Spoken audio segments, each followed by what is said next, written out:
L'Odyssée est un poème épique grec écrit par Homère, qui relate le voyage du héros grec Ulysse après la fin de la guerre de Troie. Le poème se compose de 24 chants et est considéré comme l'un des plus grands chefs-d'œuvre de la littérature mondiale. L'histoire commence lorsqu'Ulysse quitte Troie pour retourner à son île natale d'Ithaque, mais il est retenu pendant 10 ans en raison des embûches posées par les dieux et les monstres. Pendant ce temps, sa femme Pénélope est harcelée par des prétendants qui cherchent à la conquérir et à prendre le trône d'Ithaque.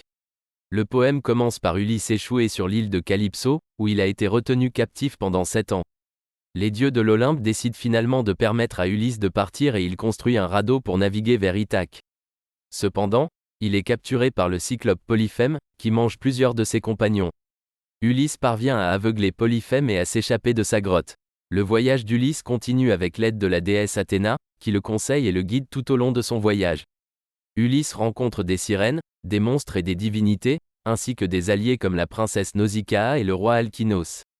Il finit par arriver à Ithaque, où il se fait passer pour un mendiant et planifie sa vengeance contre les prétendants qui ont essayé de conquérir sa femme et de prendre le trône d'Ithaque.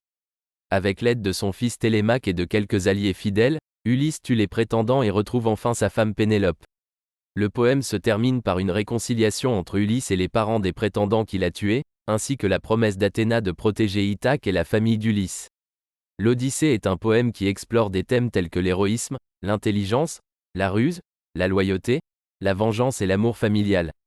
Il présente également une vision du monde antique grec, avec ses croyances envers les dieux, les monstres et les héros. En somme, l'Odyssée est un poème intemporel qui a inspiré de nombreux auteurs et artistes à travers les siècles et reste une lecture captivante et instructive aujourd'hui.